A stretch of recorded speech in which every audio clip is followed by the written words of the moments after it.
Well, good morning, everyone. I'm going to go ahead and call this meeting to order. This is the Committee on Small Business Development.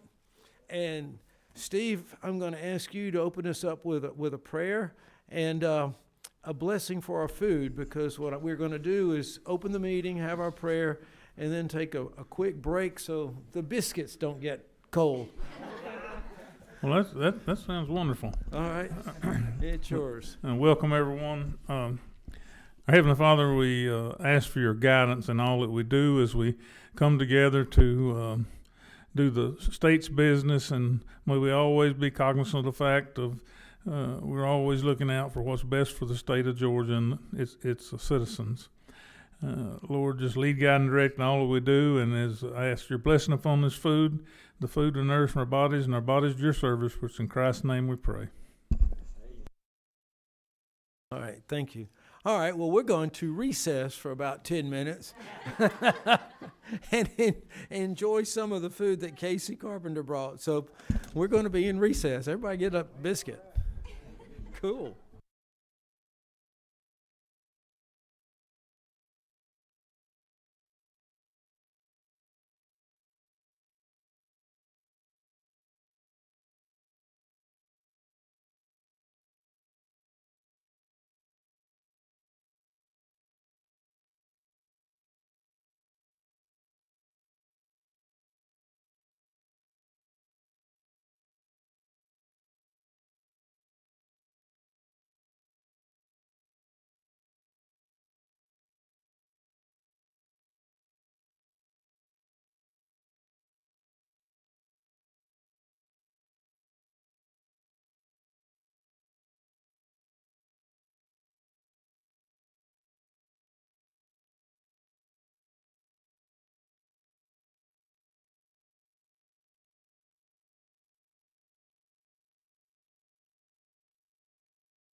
Well, good morning. I think we need to go ahead and call this meeting to order before it degenerates down a little bit more than we need it to go. Casey, in all sincerity, thank you very, very much for the breakfast. We appreciate you going out of your way to do this, and it was delicious. And it couldn't be better to go with the presentations by the Georgia Restaurant Association. And Miss Stephanie Fisher, we appreciate y'all being here. This is always our favorite, to be perfectly frank with you, because we couldn't live without food, and y'all do a great job. And as an industry, the service y'all provide, the opportunities you give your employees, so and then the sacrifices you've made, because it is a way of life. It's not just a career. And so, with that being said, Miss Stephanie, you're on. Great. Well, thank you so much. And good morning, everyone. Chairman Tokus and committee members, thank you so much for having us here this morning. I'm Stephanie Fisher, the new president and CEO of the Georgia Restaurant Association. Joining me today are Alexis Kinsey from 4Q Concepts and Bill Gowdy from Copeland's of New Orleans. As most of you know, the Georgia Restaurant Association serves as the voice of Georgia restaurants in advocacy, education, and awareness. Our efforts range from meetings like today, where we aim to educate policymakers, to our industry and our education initiative ProStart, which connects industry leaders to the next generation of culinary professionals. Georgia is lucky to have such a rich restaurant scene, home to amazing independent restaurants and a handful of major brands. In 2023, we were honored to be one of only 8 regions in the United States to be included in the Michelin Guide, as 5 of our Atlanta restaurants received Michelin stars, with the possibility of more to come over the next few years. Our industry definitely took a hit during COVID, but we have definitely bounced back stronger than before.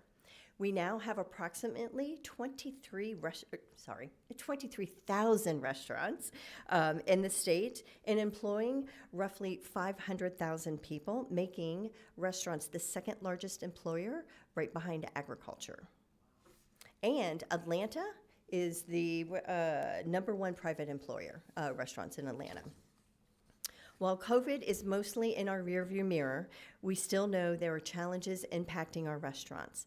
There's no better way to share these challenges with you here today, to hear them from people on the ground. At this time, I'd like to turn it over to Alexis and Bill to share with you more about their businesses. Can you hear me? There we go. Hi, good morning. Thank you all so much for having us. My name's Alexis Kinsey. My husband and I own 15 restaurants now in Georgia. We started our first restaurant in 2011 in Marietta Square and developed the concept, created the menu, and have since grown to 5 different concepts. Taqueria Tsunami, Stockyard Burgers and Bones, Coto, we just opened in Gainesville, Georgia, Forno Vero, Cia del Toro, and we're in the process of opening a location in Watkinsville, Georgia right now, called Southern Prospect. Hi, Bill. See a little closer to you. Come on up. So first off, I want to thank you all. We were talking yesterday about challenges that other states are facing, and I can tell you as a restaurant owner, independent business, one of the biggest challenges we face is keeping up with the legislation that's pushed through and policies that are being made, and understanding those and being informed about them. What I worry about every day is the weather. I worry about how that's going to impact my guest counts. I worry about the economy and how people are spending their money, or not spending their money currently, I should say. I worry about if it rains outside, if my host puts out the wet floor sign, so I don't get sued in 2 years for a frivolous lawsuit because a 17-year-old wasn't thinking. If you guys have kids, you know what I mean. So there's a lot of challenges day to day that we face as restaurant owners. And I got into this business because I love hospitality. I've been in it since I was 14 years old. It helped pay my way through college. I was not given a restaurant by my family. I earned everything that I own. I created everything. Every fork that's in your restaurant, my husband and I have purchased. It's a lot. It's a huge investment. So with these 15 restaurants, we just opened up 3 within the last year and a half. Not ideally, it wasn't strategically planned that way. It was because COVID pushed development and everything kind of got pigeonholed into one time frame. That being said, during those 3 restaurant openings, it was very eye-opening to see the difference in the counties that we work in and the difference in the areas. And a lot of that comes down to permitting and how your counties receive new business, right? So I have come to love small hometowns outside of Atlanta because they want you there.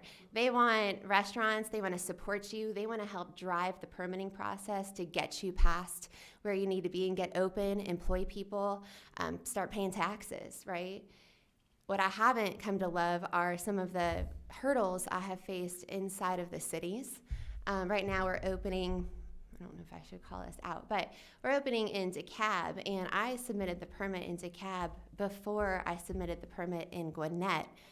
And I have actually opened that store in Gwinnett, and I just got the CO like 3 months ago, and I just got the CO for my building yesterday for our new restaurant in DeKalb County. It just shows you that the process, and it's the same contractor, same permitting process. We even hired an expediter in DeKalb County to push it through because I heard how challenging it was. In addition to that, there's been a couple things that have changed that have added additional hurdles to us opening up businesses. One of these is just liquor license. Prior to COVID, we were able to apply for a liquor license while the construction was taking place because a liquor license application could take 3 to 4 months to approve. Now the laws have changed, or the policies have changed, and you have to wait to receive your CO before applying for your liquor license.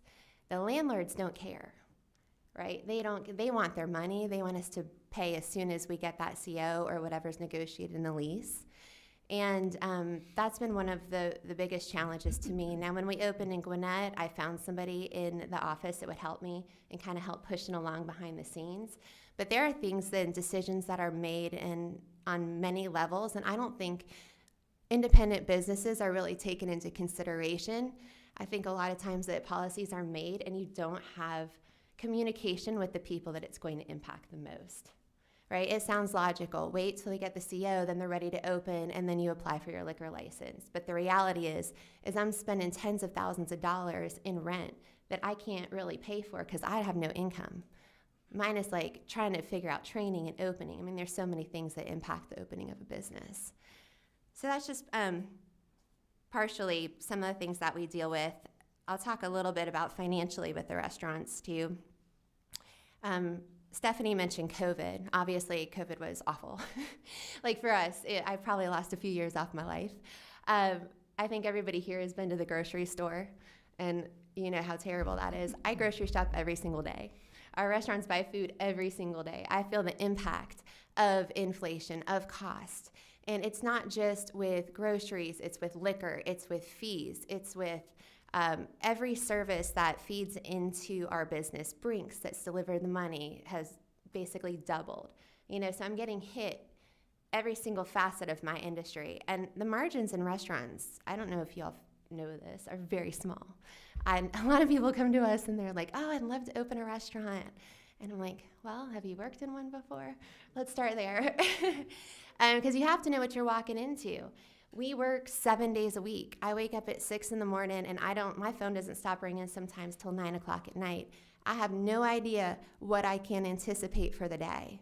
You know, outside of obviously the weather, or you know, your host forgetting to do that. If I'm going to get hit with a garnishment, then I'm going to have to deal with. There's so many facets of this business that when my husband and I first opened our first location 12 years ago, you don't really think about, you know, because it just seems all rosy. But come to find out, the reason that I got into this industry, because of hospitality, because I love people, has really, I spend probably 10% of my time worrying about that. And the other 90% is worrying about all the other things I kind of spoke about today, development, the cost. You know, building out these restaurants, it costs 50% more for us to build a restaurant. And we don't have investors. This is coming out of our loans that we've gotten. You know, we're fully responsible. We're the personal guarantee on these. It's a huge gamble to put $700,000, $1 million into a location. And then it could fail. 60% of restaurants fail within 6 months. It's an extremely hard industry. So I think what our main goal today is to have everybody in this room consider us when you're talking about new policies and how the decisions are going to impact people like me. And I've been fortunate. I don't complain about work. I've worked hard my whole life. I have no problem with working. What keeps me up at night is the fact that I could lose everything that I work for on something that might have been a frivolous lawsuit that really I had no impact over. One of my 600 employees may have made a mistake, and I'm ultimately responsible for that. That keeps me up at night. So thank you guys again. I appreciate y'all having us. I don't know if you have any questions for me. I think I hit all my talking points I wanted to go over. I could talk to you for days. I know you can't control the weather, but hopefully you will keep us in mind when you're considering future policies. I'll pass it over to Bill unless y'all had anything. Great. The board has lit up, and I'm going to be cognizant of time. Oh. Before I allow questions, let's hear Bill's presentation, if that's okay, guys. All right, go ahead. Thank you, Bill. Thank you all again for having us and considering some of the challenges that we're facing in the industry. I'm going to try to frame the industry for you all. I don't know how many of you have backgrounds or worked in restaurants or spent time in restaurants, but it's different. It's just different than anything else that you do. Alexis hinted to a lot of the elements of running a restaurant. We've got to be a human resource expert, a legislative expert, a food and beverage expert, a food safety expert, a facilities and maintenance expert, HR. We do everything. Everything that any business in the world does, the restaurants do it all and more. So it's a very complex industry. We gave you all a graphic on the table there that I don't think that most people understand the complexity of the business and the margins that we work on. It's very common for restaurants, independent restaurants, local restaurants to, have 4 to 6% margins with a tremendous amount of legal liability and exposure. So backing up, I own the 2 Copelands of New Orleans restaurants in Cobb County. Our Cumberland restaurant turned 25 years old on December 2nd last year, and our Kennesaw restaurant's about 23 and a half years old. So I feel very proud about that. We've provided for a lot of families. We have employees that have been original opening employees with us at the Cumberland location. We have probably 20 people on our crew that have been with us over 20 years. We're a generational employer now. I've got some of my people that have worked for me in the beginning that now their children are working for us. So I take a lot of pride in that. And that's, the reason that we ended up in the restaurant industry and the hospitality industry is the love of people and the fun and the camaraderie and the wanting to be, in that environment of serving people. I really think that everybody needs to spend some time in the industry.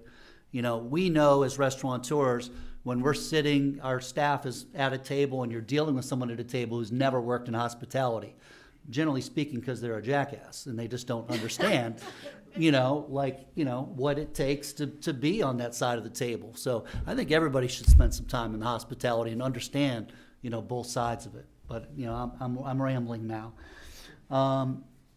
The graphic on the profitability, I think, is most important.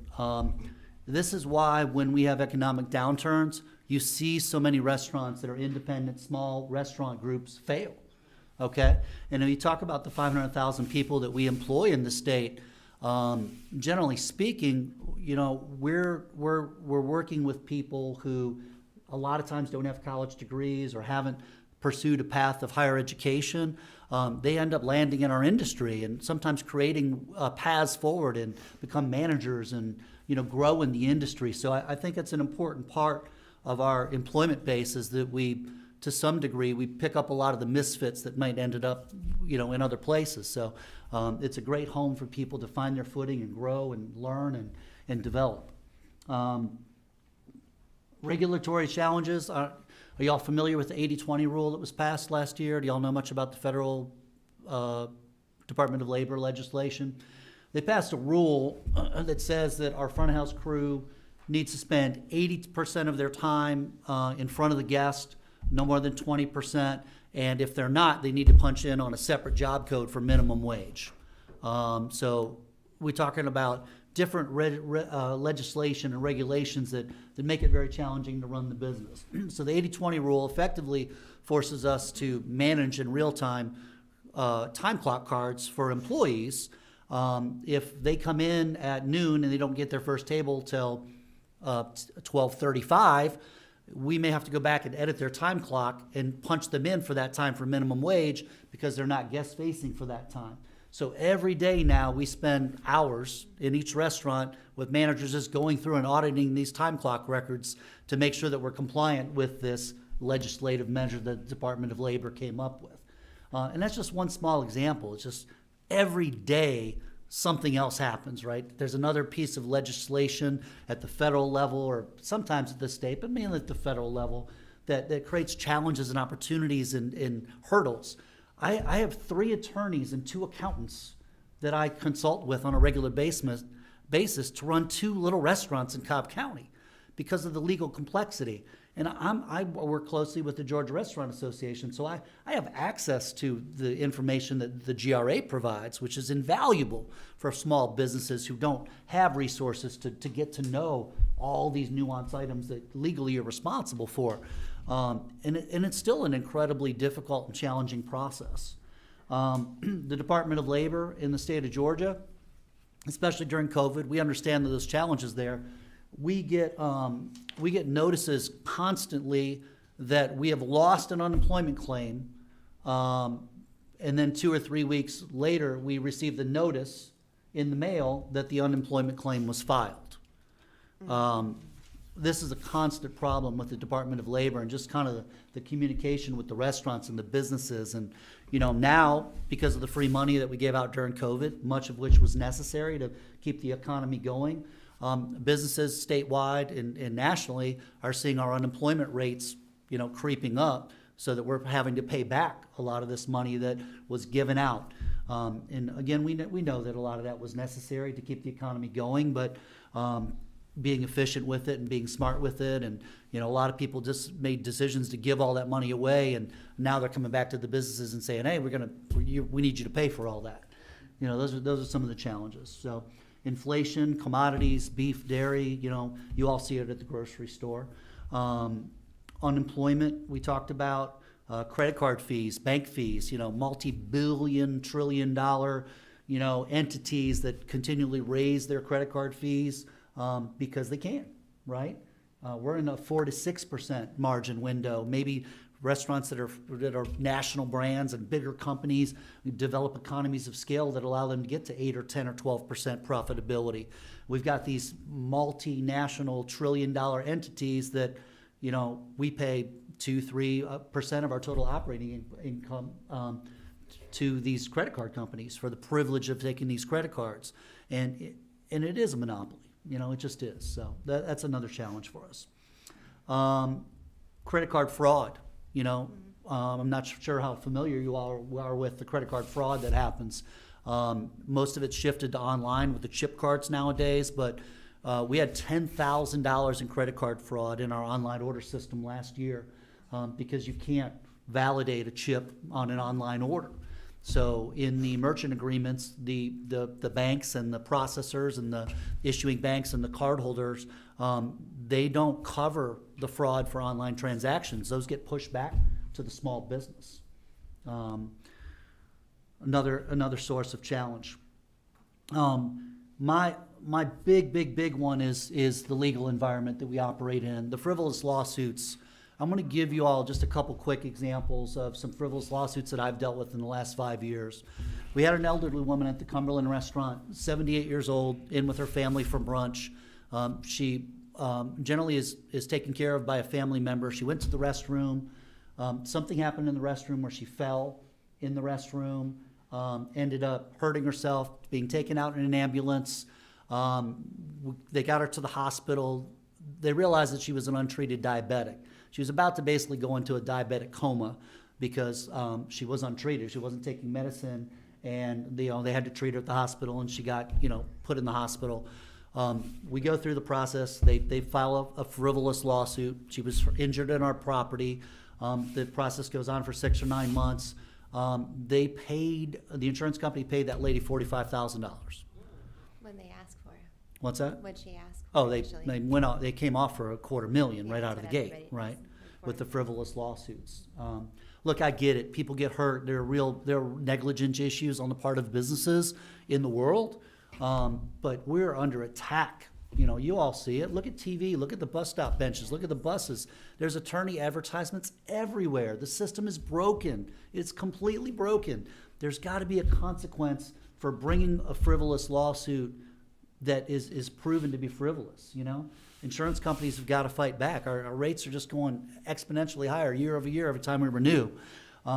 We had another woman at our Kennesaw restaurant that it was Thanksgiving time. She was picking up her Cajun deep fried turkey from the Kennesaw restaurant. She forgot to lock her car, so she walked behind the bar in the front of house. She walked behind the bar. She missed the curb that was there that separates the bar from the restaurant. She tripped and banged her head on the cabinet from coming into a service area of the restaurant. Same situation, lawyered up. 9 months, a year later, the insurance company paid her $40,000 because they're not going to put a 62 or 64-year-old woman on the stand in Cobb County or Fulton County because it's just a losing situation. But I just want to illustrate kind of in real time. You know, we get sued by our guests, we get sued by our employees for work comp or allegations of harassment or workplace this or workplace that. Drive-by lawsuits with the ADA, those have been around for 10 years. I'm not sure if y'all are familiar with those. That's where a lawyer finds a friend that's handicapped and they just send 100 letters to businesses all over the state and say, oh, I went to your restaurant and you weren't ADA compliant and pay us $5,000, we'll go away. And you'd be surprised how many businesses just write the check because they don't want to deal with it. Again, I know I'm on a time limit here. I just really want to illustrate to you all the complexity of the industry, the challenges that we face, and really ask for help on some of the things that you can impact, especially when it comes to the legal environment that we face. So thank you all so much for your time. It's very much appreciated. Great, thank you. Okay, now we're going to open it up for questions. Who's number 25? Okay. I hear you. As a former restaurant owner for many years, 2 restaurants, I don't know how you do it. 11 restaurants. I tell you, one of the things that kept me up at night, and you didn't mention, is the health department. Mm-hmm. It's just amazing what it is. But it used to be where the breakdown used to be 25 percent labor, 25 food, 25 maintenance, and 25 for yourself. It used to be like that. It used to be like that. What's the margins now? I mean, it's got for us, for the restaurant, what's the margins now? I mean, how much has it shrinked that we take home? The illustration that we gave you is very accurate for a local independent restaurant. And 4 to 6% is very common. That's right. And that's why we talk about when we reach an economic headwind, it's important to understand that restaurants kind of operate out over this cliff, right? We're over the edge of a cliff. It doesn't take a hurricane to push these guys off the cliff because you're operating on that edge. It just takes a strong wind sometimes. So clearly COVID was a disaster. That was a nightmare for our industry. And it's taken many years for us to recover.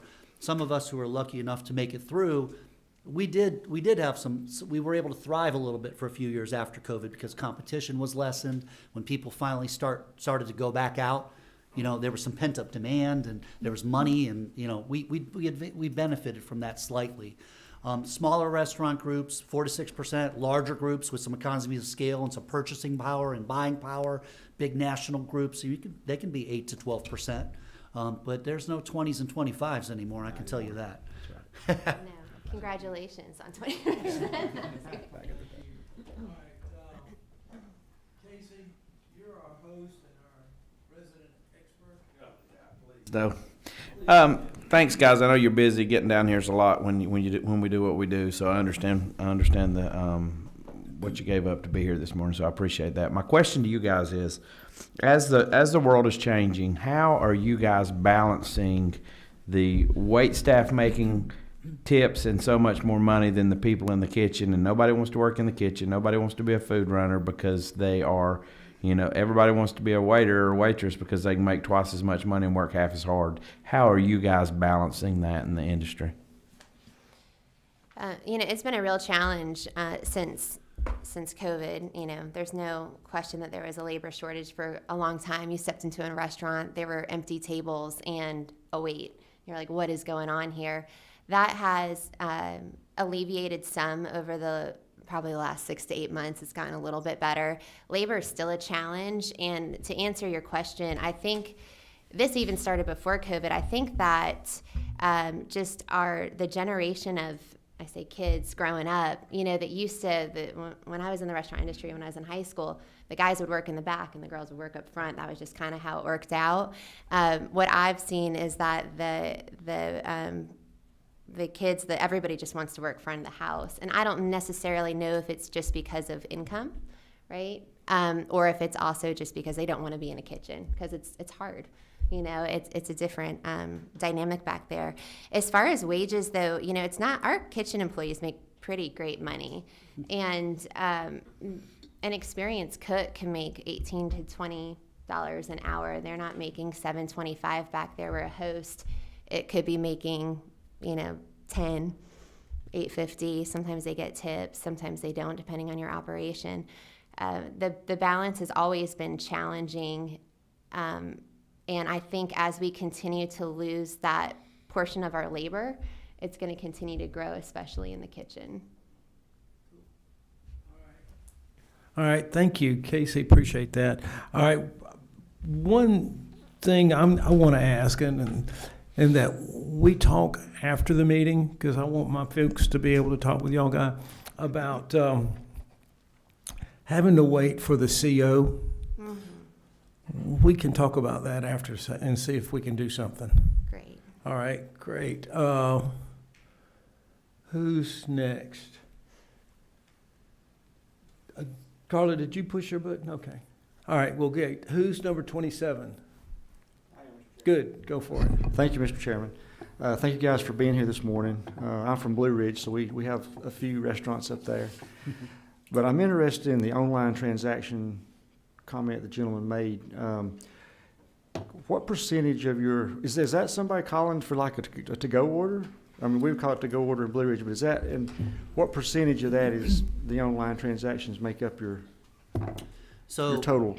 Certainly after COVID, to-go became a monster part of our business. So most everyone in our industry invested heavily in that technology for online ordering and curbside and to-go and all of that. So that's really the component that we're talking about. For us, it's, you know, special holiday programs that run through the to-go silo, catering programs that run through the to-go silo, as well as individual to-go. So we see fraud across all of those different areas of our online ordering system. Is that a pretty big number in relation to your total? Well, for us, we do $13 million a year in sales between the two restaurants. We had $10,000 in online credit card fraud. Okay. So, I mean, it's a percentage of the overall operation, but, you know, for us, loss is loss. Absolutely. It's unfair loss. That's the bigger issue that I have. Thank you. Number 28? Thank you, Mr. Chairman. I have a quick question. You know, you were talking about the credit card and the fees of 3% and 4%. I was amazed. I was in Athens a couple of weeks ago, and the number of establishments that are now going cashless. So why don't we go back to cash? I mean, what's wrong with the good almighty dollar? I mean, I would think as a restaurant owner, that's what you would want. We like cash. Cash is good. Cash is king, right? But no one carries cash, and no one wants to use cash anymore. It's But all I was electronic. amazed at that restaurant. You know, that restaurant, they did not want, you know, it was cashless. So I was just. Yeah. Yeah. All right, cool. Well, you know, also just to add to that, also with cash, you also end up with some additional concern inside of your four walls. There is more theft if you have cash in your office. So there's a couple, you know, being cashless definitely makes it a little more seamless from the auditing standpoint. But there is a lot of money. My company spent close to $1 million last year in just credit card fees alone. I could have opened an entire restaurant and hired 50 people with that. Wow.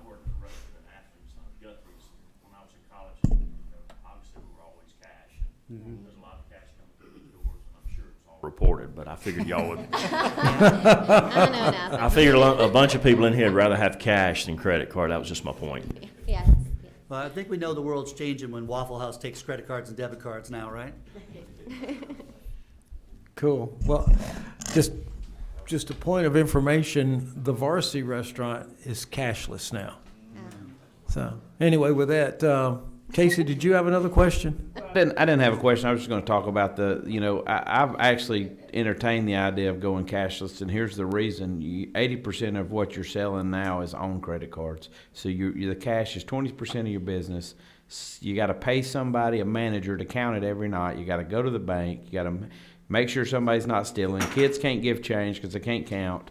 So, I mean, it's almost like you're going to lose a point on cash, or you're going to lose 2.5 if you put it on a credit card and not have to worry about it. So I will tell you that that's going to continue to be the trend, because unfortunately people just can't count. Cool. All right. Who's number 11? You are? Okay. Thank you, Mr. Chairman. One thing I've noticed in our area, we have a few establishments that charge an extra fee for doing the plastic transaction. Are you guys seeing that, or? Yes. My husband's been trying to convince me to do that as well, and I was just talking about this yesterday. I think it's interesting because, like, in the restaurant, you're a little put off by paying that credit card transaction fee. However, if I go buy lighting online, I'm paying that transaction fee. If I go purchase something, they're like, oh, there's a 3% credit card charge to do it. And, so it hasn't really evolved into restaurants yet. If it could, his point is that it could save us close to $1 million a year, by by passing it on. My point is that we're hospitality and this is our guests, and but I do think that the more and more this starts to get down, your margins start to slim, the more and more you're going to see restaurants and independent owners trying to offset some of their costs that way. You all may be aware, but at the national level, there's legislation in process, and they're moving to eliminate any line item transaction on restaurant checks. So there's a national legislative movement where they don't want any line items. I mean, no one likes getting to the bottom of a check and just seeing 5 new line items that you didn't know about, right? None of us like that. It's like checking out with your hotel bill, right? There's always 10 things on there. So I think that's kind of under attack as well, different ways for restaurants to recoup those costs.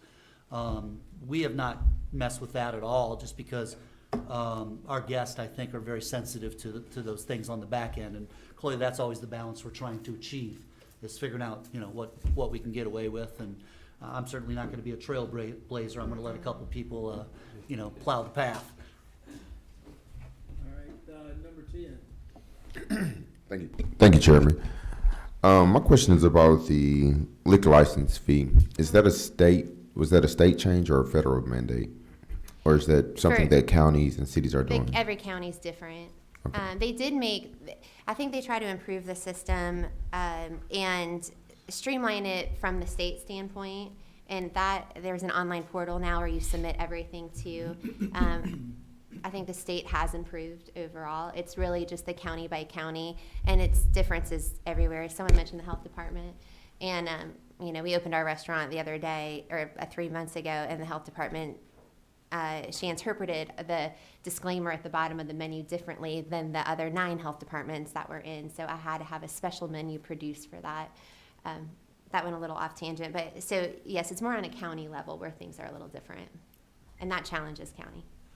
The state has done much better with their processing of licenses and stuff. I agree with you. Mm-hmm. The portal's working, and the information carries over year to year, which didn't happen 15 or 20 years ago. The local, we're required to have state liquor licenses and local liquor licenses, depending on where you are. Cobb County, of course, has a licensing program. Cobb County, I've been filling out the same stack of 9 pages per restaurant by hand every single time, for 25 years. that it's like, y'all have the data, just put it in a form online and let me sign it each year, right? But we just do all this manual stuff, and they're doing it manually, and, you know, that's not really y'all, it's a county thing, but, you know, just the inefficiency of some of that is senseless.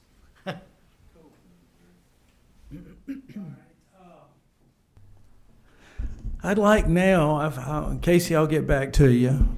Okay. Brent Cox, Representative Brent Cox, is going to also present. His customers are restaurants, so he's going to bring another perspective. So do you want to come over here and talk a little bit? Okay. Thanks, Alexis.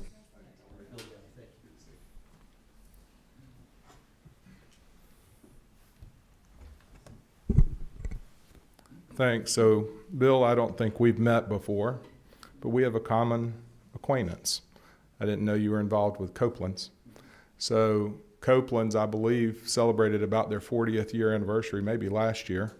And one of my clients for the past 30 years was Mr. Al Copeland, who started Copeland's as well as Popeye's Chicken, which is also a customer of mine that I've been doing for quite some time. I think at the time when Mr. Copeland, was out of Louisiana, a very eccentric individual, quite entertaining, lived life to the fullest. I think he passed away in about 07 or 08, I think.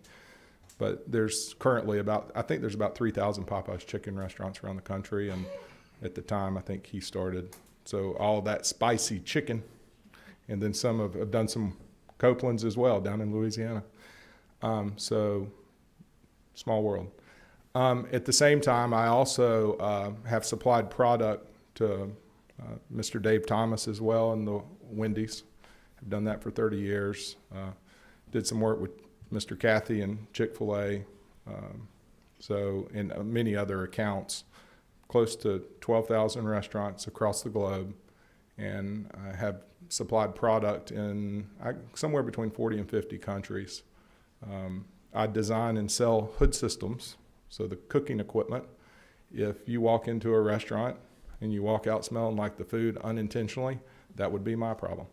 So, and as y'all know, it's one of the issues and concerns of getting COs and mechanical inspections and all the pressure that comes with that, with fire protection and all the things that are associated. Also is a significant cost that most people don't know in making sure that these restaurants run safely and effectively. So 94 is when I started in this industry and doing work in the state of Georgia as well as all the states in the country, and have hit everywhere in Canada as well. I get to see bureaucracy at its best.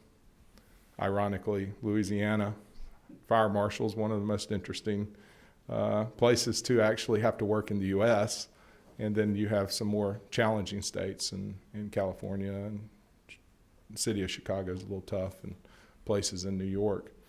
But as it relates to what y'all go through, first I want to say I love food.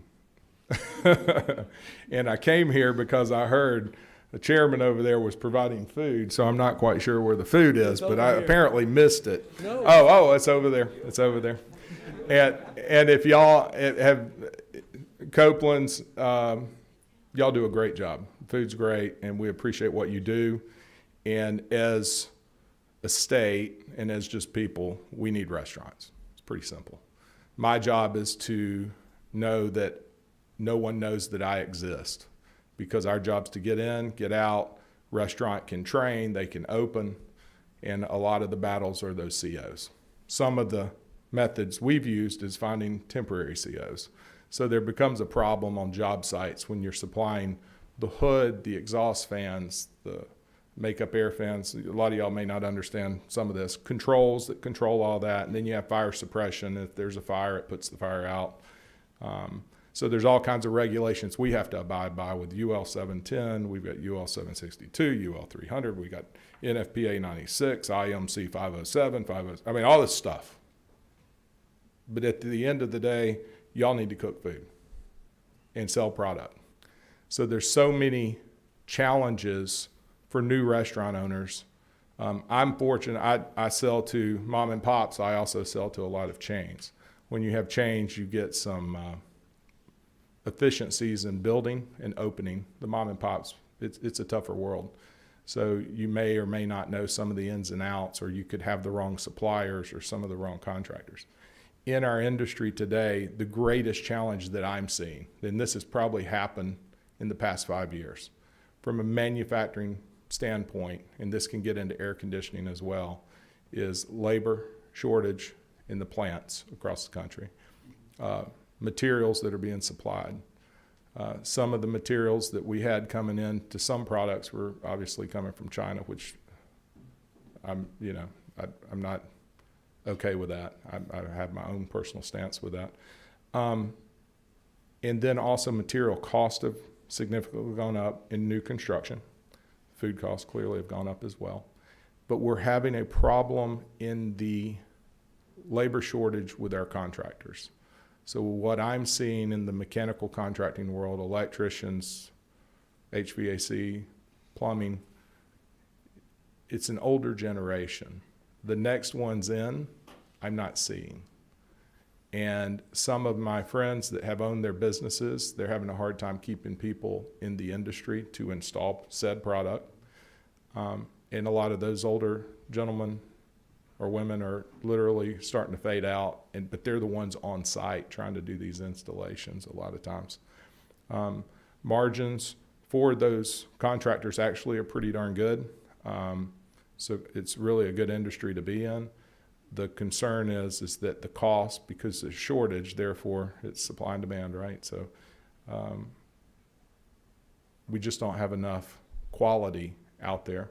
And then our inspectors are somewhat new to what they're doing in some instances, and that's causing troubles when getting the job sites open. So interpretation of code, so those issues. But as a whole, I've done work for the Pentagon, Department of Defense. We did Iraq and Afghanistan, our military bases, supplied product there. Worked with the Venetian and MGM City Center out in Vegas, did those projects as well. So kind of a broad range around the globe, but that's the industry I'm in, but I don't have my industry if you don't sell food. So we got to make sure we take care of the restaurants. So any questions, but that's kind of my background, and that's what I've done for 30 years. Great. Brett, thank you. Thank you very much for the presentation. I don't have any lights, but I do have one question. Yes, sir. What do you see as the trends? Do you see trends with more restaurants? Is it kind of flat or declining? What trends do you see overall for the restaurant industry, not only in the state of Georgia, but across the nation? By far across the country, the trend is smaller buildings. So what we're seeing is a shrink because people are not going into the restaurant to eat as much. However, I prefer to go into the restaurant to eat. Sometimes I just, my wife and I want to do that. But we're seeing a significant trend in the smaller footprint to keep the capital costs down because you have so much drive-through coming through.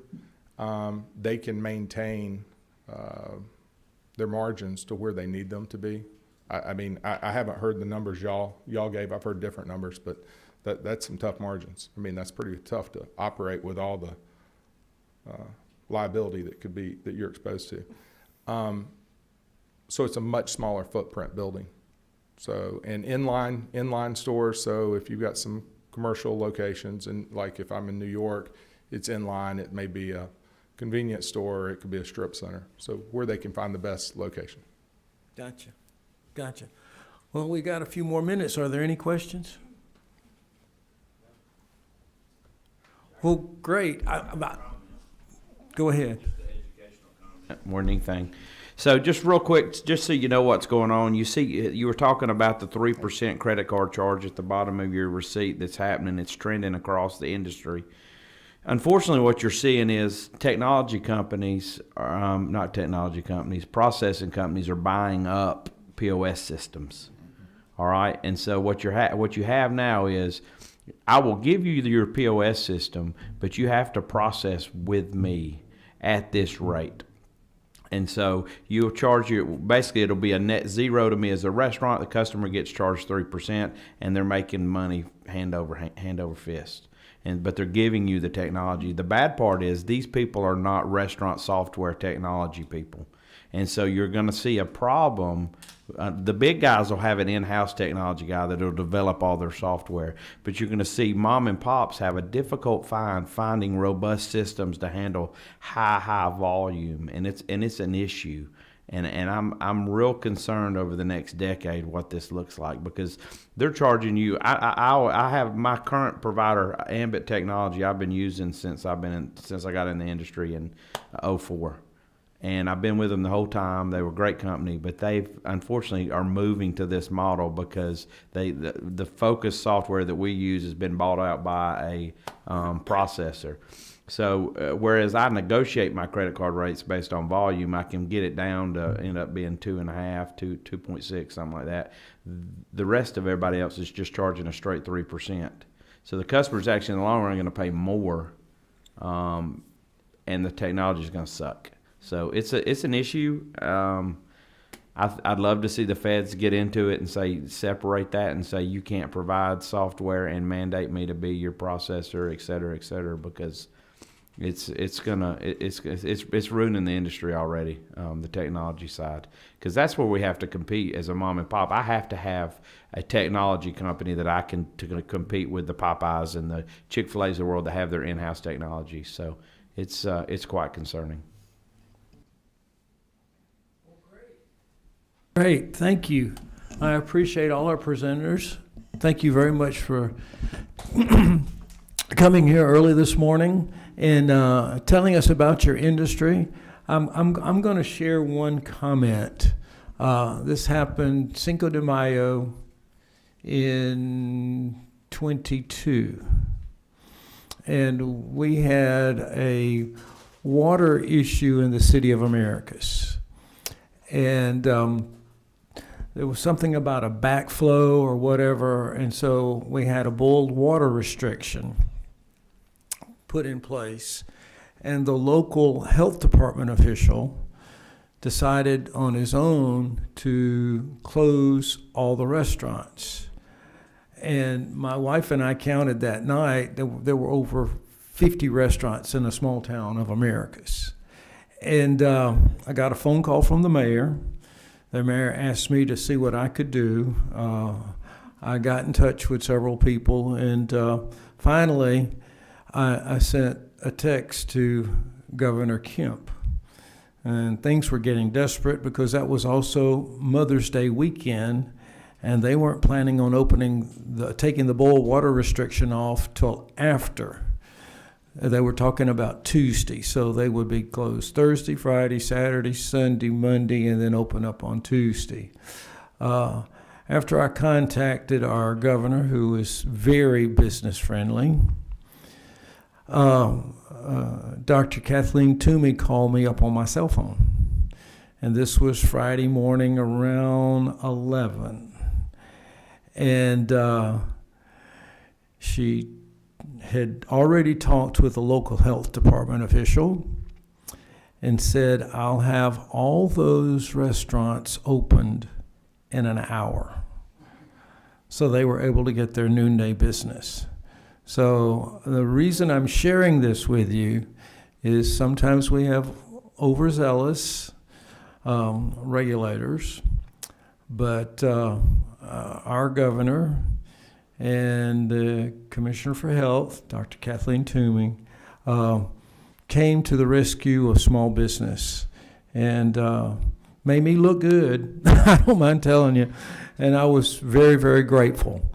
So if there's anything, I leave this with you. And Miss Stephanie, I want you to have my number on speed dial.